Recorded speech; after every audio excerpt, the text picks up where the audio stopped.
Hi, I'm Catherine Gray, founder of She Angel Investors and co-founder of the She Angels Foundation. I'm also the podcast host of Invest in Her and an award-winning producer, author, and TEDx speaker. Our show, Invest in Her, features phenomenal female founders and funders. As you know, women receive less than 2% of venture capital funding. Our series is about accelerating the funding of women by connecting them to funding resources. Let's meet today's guest. Welcome to this week's edition of Invest in Her. I'm your host, Catherine Gray, founder of She Angel Investors. And today I have an exciting guest because let's say you manufacture a product, but you don't know how to package it. Well, that's what she does. She will create and develop the packaging for your product and help you manufacture it. How exciting is that? So let's welcome to the show, Marie Sechrest, the founder of Teres Incorporated. Hi, Maria. How are you? I'm good. Thank you for having me, Catherine. You bet. I was so excited when I met you because I always like this Invest in Her show to be filled with, resources for women that are starting their businesses. And I imagine that there's a lot of women out there that, have a product idea.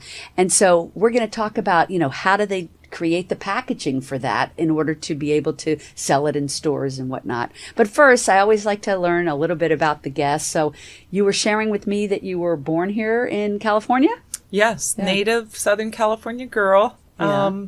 Born and bred. They here. wish they could all be California girls, right? That should be a song, shouldn't it? Yes.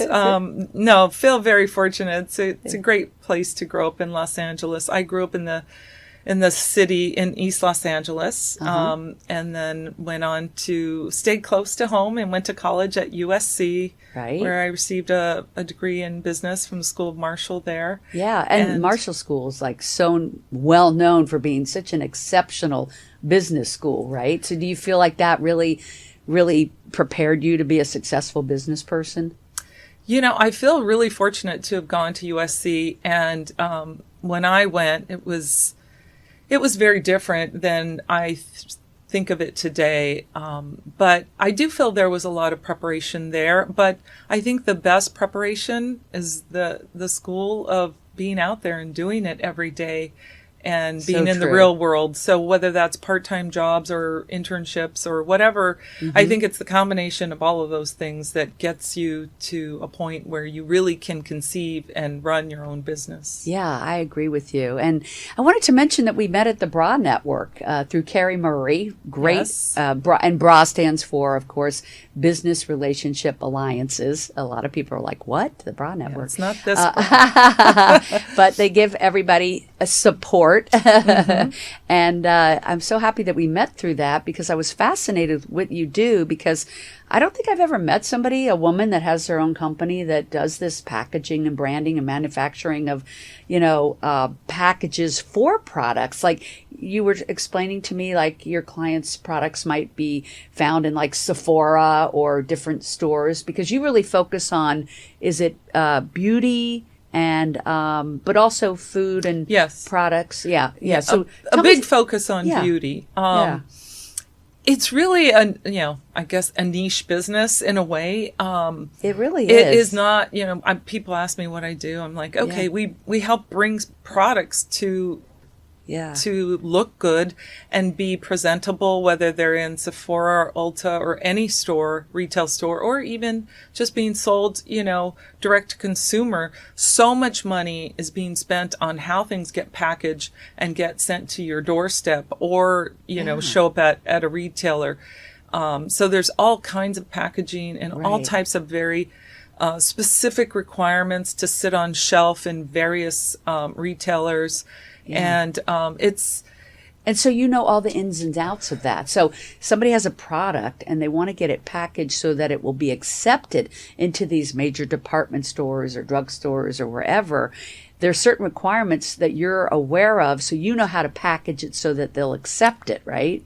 Exactly. Yeah. I mean, we work with our clients. They clearly have their own sort of brand identity and design that they've been working on. And we help them put that into their package, as well as meeting all the requirements and the standards. We also focus a lot on sustainability. So many of our clients are focused on that, and they should be, because it's very important. And something that's really important to me is, how do we not overpackage things, but we can still make them look beautiful, and they can still show up, in good condition, because that is one of the other issues, is how does your product get from the distribution warehouse to your doorstep or mine, and not, show up broken, or, somehow not in its beautiful, aesthetic look and feel, because it's all about the experience that the customer is having when they get your product. So if that's in their home or at a retail store, it has to be a great experience. Absolutely. I never thought that much about it, except that we're talking about it now. And I was thinking, I got a product the other day and I thought, this is really cool packaging. And I don't think I even usually pay attention to that, but I was like, this is really cool. And it came in like a plastic pouch that I could repurpose for other things. And, but like you're saying, it's good not to over package them too. Have you ever, gotten something and it's just a waste of so much packaging around it, and, like you said, not good for the environment. But, and, a lot of women will love knowing, Maria, that there's a woman-owned business, Teres, which is spelled Teres. And you had shared with me that it's named after your mom. It is. It is. Yeah. And they want to deal with a woman. Yeah. My mom was quite an amazing woman. She raised my sisters and I by herself. And so early on in life, she, taught me to learn how to take care of myself first. Said, don't count on a man. Don't count on anybody to take care of you. Become educated, learn how to do and be an expert in whatever it is you're excited about. And you've been doing this for, let me just say, time. a long time, a few decades. Okay. Couple decades. Yeah. I think I'm an expert now. Yeah, I think you are. And, it's interesting. Typically, I'll look at someone's resume and they've done like 10 different things, but you have like consistently been in this realm for a long time. And, talk about an expert. But I can imagine there's a lot of female founders out there. They have a great product. They want to get it packaged and they want to deal with a woman founder. So I think you're in a great niche. I imagine it's a predominantly male environment. It is. When you go to get packaging done. Am I right? Absolutely. I mean, when you're in, it's not a super glamorous business. You're in these manufacturing facilities where they're manufacturing all kinds of packaging for all sorts of products. And so it's mostly a male-driven business. When I first started, when I got out of college, I worked for a company for about 5 or 6 years. And it was, I was the only, I think, maybe female salesperson at the time.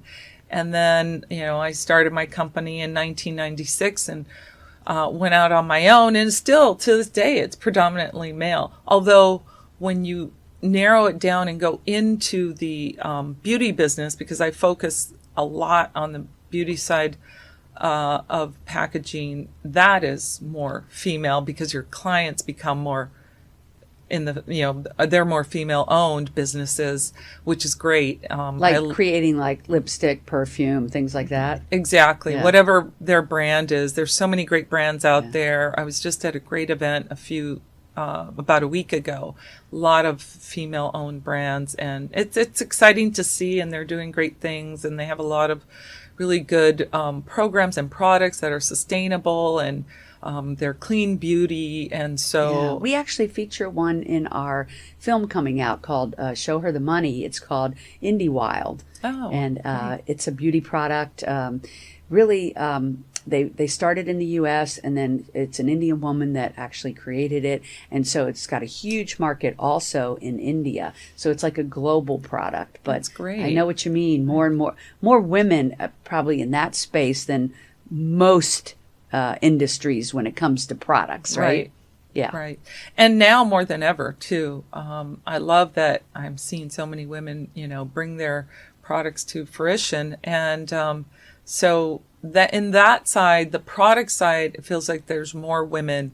But on the actual physical manufacturing side, that's still predominantly a male dominated part of the Sure. business. I hope there's women out there listening, especially young women that know that they could go in and start their own manufacturing companies. I want women to be thinking about, entering genres that are predominantly men, because women are just as capable. So why not? It's very lucrative to be in a manufacturing, company, to own it, so absolutely something for them to think about, manufacturing the packaging or the product for, beauty products, cosmetic industry for women. I hope there's young women out there listening that consider that opportunity. Yeah, I do too. I think, it's definitely a business that, at least here in Southern California, over the years, there were quite a few companies, and then I've seen them sort of get eaten up by some of the huge conglomerates that are in the, in the middle of the country and on the East Coast. So not as many. The printing business predominantly used to be a family-owned kind of business where someone started it and passed it down. So it's changing now, but manufacturing's always evolving and changing. Right.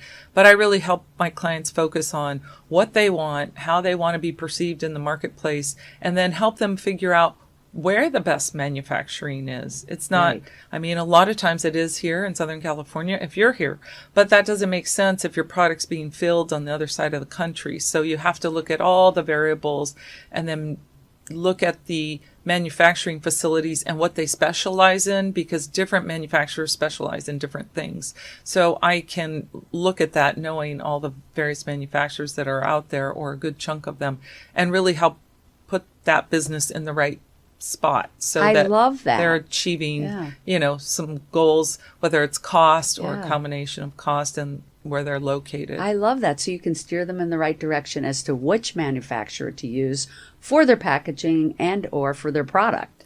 Right. Yeah, because I think people have an idea. They have maybe built one, prototype or something, but they have no idea how to actually manufacture it, right. package it, distribute it, and you're a great resource for that. And I love that. I love talking about this on the show because it may be, like you said, it's one of the less glamorous things that we talk about as, when we're talking about business, but one of the most essential to having a successful product. Absolutely. And so your clients sell them on their website, in stores, probably on Amazon, things like that. Exactly. Yeah. All of those locations are, products are sold across the board there. And a lot of new businesses, as you know, are just online, direct to consumer, because they have to build up enough, demand to be able to be considered by some of the retailers, whether it be, Sephora, Ulta. All of those stores have limited shelf space, and there's so much competition out there. So they hand select those brands very carefully. And so the packaging is important. The warm introduction is important, right? Absolutely. So literally working with you can give them a leg up on maybe getting in the door. Well, I think if your packaging looks good, you definitely are going to get noticed no matter where you're at. And that's important. And I think your packaging and your product have to really have a story together that makes sense, because sometimes you'll see, this component that's totally blinged out, for example, in some more organic looking packaging, and that just that story doesn't go together. Right. I package all kinds of products, so it doesn't have to be all about sustainability and clean beauty, although that's a personal passion of mine. But you do want these things need to go together. So I help them stay in line with their story as well, so that they're not creating something that just doesn't makes sense. Right. And that makes total sense. And you also do beauty products and also some food and snack products, right? Right. We do predominantly beauty business, which encompasses skincare, color cosmetics, personal care items, other things like vitamins, and all that space is a huge space. Yes. And then other things like food products. We do lots of cannabis, obviously, over the past... obviously. Yeah, over the past, especially being... Only someone in California would say that. Well, lots obviously. of cannabis. I love and that area is growing. I'll say. Yeah. And they need a lot of help with their packaging, because when these companies came out and cannabis became something that you could actually purchase in a store legally and ethically, they had to get up to speed. I mean, it couldn't be some little baggie with a seal and a label on it anymore.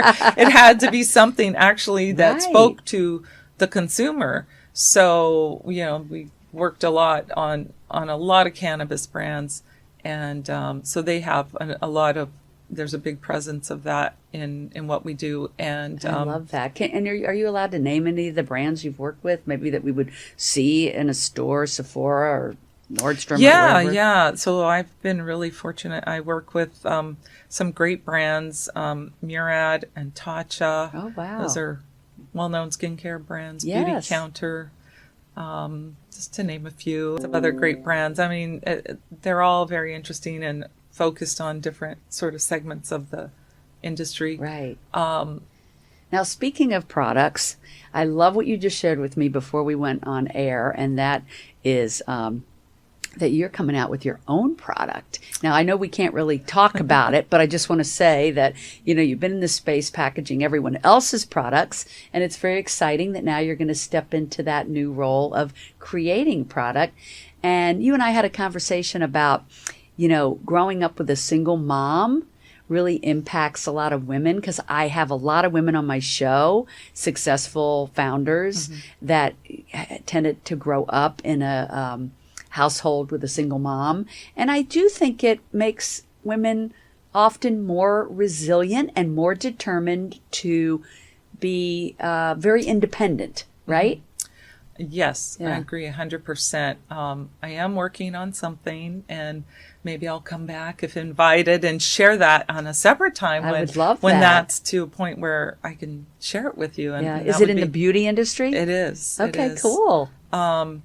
But yeah, having a single mom that, let's face it, that is like the hardest job, to be a single mom, help your kids get educated, earn money, make sure they're well taken care of and safe and protected. Especially, we grew up in not such a great neighborhood, although I'm so grateful to have grown up there, because it just teaches you a lot when you grow up, always thinking about your safety and just being street smart. I mean, that's a valuable tool. So many young people grow up really sheltered and don't understand what that means. Yes. So it's important to know, especially if you're in a big city. But my mom, she was just very adamant about all of us really, making sure we could take care of ourselves. And also that we weren't just focused on getting married and having kids, but, doing what brings us happiness as individuals. For me, being a business owner, I envisioned that as a little girl. You're the second one in the last couple of weeks to tell me that they envisioned, they came from rough, situation growing up, and they envisioned as a kid that they were going to be a successful businesswoman.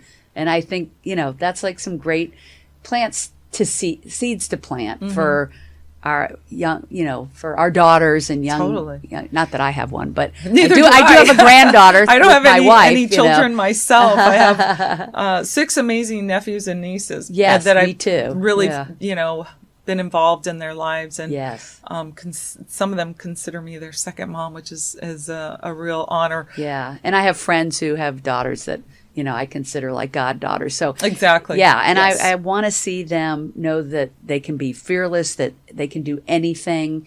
And I love talking about this today because there are so many young women out there that do have great ideas that maybe they don't know how to bring it to fruition. And I'm so happy that they now know about Teres and about you, Maria Sechrest, which I'm going to spell your name Sechrest, so people My husband can find will you. Appreciate the correct spelling of that. And they can find you obviously on LinkedIn. LinkedIn, yeah, absolutely. And do you guys have a website? We do, and I have to check and make sure it's still up because I pulled it down for a minute. We're really a B2B sort of business. Not so much business to it's consumer. Not a B2C business. A lot of my business comes from referrals and a lot of networking that I do within the various industries. But yes, definitely go to LinkedIn, or you can go to tereseinc.com. Great. And find us there as well. Okay, great.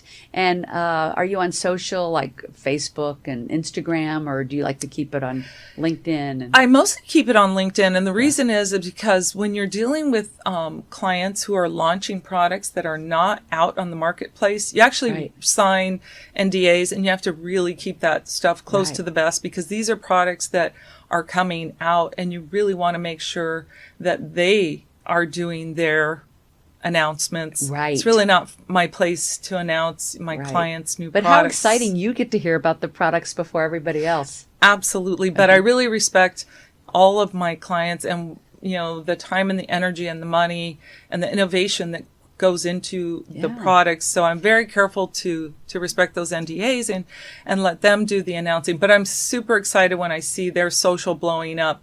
And that they're doing all these amazing things. But because so many of the products are new and innovative, I do, it is not my place to put it out there. To announce it, exactly. Yeah. Well, I love that. Well, people can get a hold of Maria on LinkedIn or their website. Again, it's Marie Sechrest. And thank you so much for tuning in today.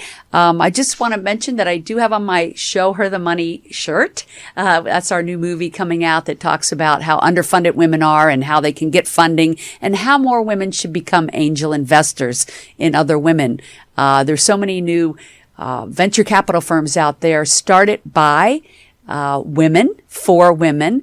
And I want you all to look into that, check it out. There's programs now, too, that educate you on learning about investing in other women and in these women-founded venture funds. So check out our movie. It's you can follow us on Instagram, Show Her the Money Movie. And also, of course, you can find me on LinkedIn, Catherine Gray, and Instagram, Catherine Gray, Invest in Her. Please visit our website, sheangelinvestors.com, and you'll find us on social as well. Thanks so much for tuning in. Make it a great day, and remember to invest in her. And Maria, we can't wait for your product to come out. You'll have to come back and share it with us. Thank you. All right. Bye, everybody.